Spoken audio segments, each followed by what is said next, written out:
Does anybody know what the word diet actually means?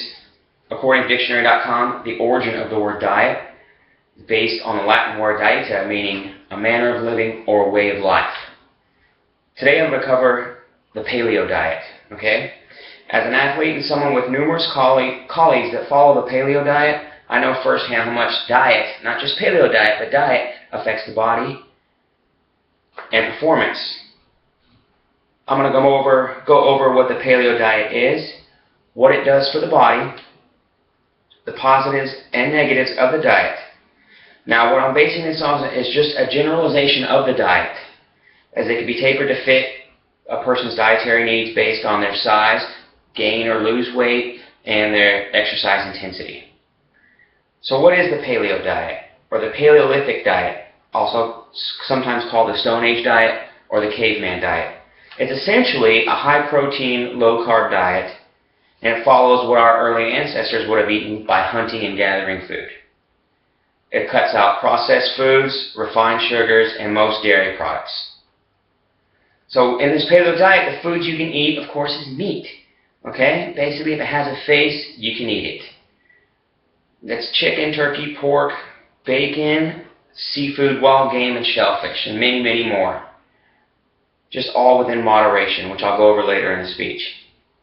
They want you to eat lots of raw vegetables. I'll just add here, don't eat corn, because corn is considered a grain. Okay? Little fruits, very little fruits, but some fruits. They don't want you to eat too much of apples, oranges, pineapples, or bananas, because they have lots of sugar. 1 apple a day before a workout, that's fine, but they don't want you eating a big tub full of sliced apples or drinking a gallon of orange juice, because that's just too much sugar.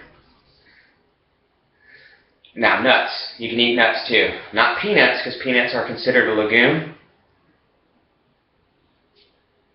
But other nuts like cashews and macadamias are good. You can cook with olive oil and other healthy fats, such as avocado, olives, and coconuts. So foods you cannot eat, which is basically the stuff that we like. Grains, dairies, legumes, anything processed, stuff like French fries, bread, milk, cheese, chips, and beer. Beer are just some examples of what you cannot eat on this diet. Why? Why can't we have these foods that we like? What's it do to our bodies? It spikes the insulin levels in the body, turning the foods into sugars and storing it as fat. Also, breaking these foods down irritates the small intestines, causing systemic inflammation, which is detrimental to overall health. The portions of these foods. You portion these foods out with the meats. The meat you want to eat about the size of the palm of your hand. That's about a serving of meat. Now, this may be tapered if you're exercising a lot, you want to build more mass, you're going to add a little more protein, just not a lot. And the rest of your plate should be the vegetables. The healthy fats that you want to eat, like the avocado, coconut, and if you're using kind of oils, you want to limit those to basically about the size of your thumb, okay? So a slice of avocado or a tablespoon of your oils. You can eat these meals 3 times a day, breakfast, lunch, dinner, and you want to have your healthy snack in between. That would probably be your fruits, nuts, stuff like that. Why eat like this? What is the paleo diet going to do for us? How is it going to have a positive effect on our bodies? The paleo diet helps keep the body free from obesity, acne, and other diseases. It promotes lean muscle gains and less fat gains, which lowers your BMI.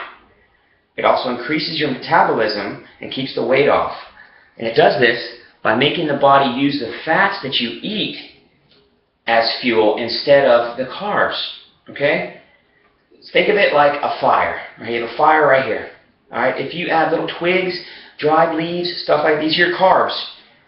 You add these, your body's going to burn them up and want more. Want more, want more. So you're constantly snacking, constantly hungry, always wanting to put more food in your body. When you use these, when it starts processing these fats and proteins, it sits in that stomach like a log and just constantly burns, increasing that metabolism, keeping you like you're full all day. Okay? So what are some of the negative aspects in the body from the paleo diet? A lot of people aren't educated and they have an improper meat to vegetable ratio, meaning they'll be like, oh, well, I'm on the caveman diet, so they just stack a lot of steak on their plate and very little vegetables, and that's not really healthy. All meat, meatitarian is not a healthy diet. When any other diet you're on, you figure, oh, I'm just going to have a bag of chips or a cookie one day. But cheating on the paleo diet is more detrimental because it doesn't give your body that time that it needs to adjust to using those fats as fuel. So it keeps using those carbs. So cheating is very detrimental when you're on the paleo diet. The adaptation to the diet can be extremely difficult. Some of the side effects can be headaches because of not as much sugar. All the new vegetable intake can cause diarrhea and a lot of gas. So adapting to it, the diet is one of the hardest things. It's also very, very expensive, okay? Because organic meats and vegetables are higher in cost than hot dogs and Spam, or canned or frozen vegetables. These things cost money. Also did some research, and just one company supplied a 2-week supply of pre-made food. I was breakfast, lunch, and dinner with 2 snacks for 2 weeks, and the price was from $300 to $350. So it's very expensive. So today I went over what the paleo diet is, what foods are involved and not involved, the portion sizes, the positive outcomes, and the negative outcomes of the diet. But to conclude, before starting any diet, you want to consult a physician to see which diet is right for you. The paleo diet is one of many diets or way of life to choose from. It takes hard work and discipline to eat right and live a healthy lifestyle, but the long-term benefits are beneficial.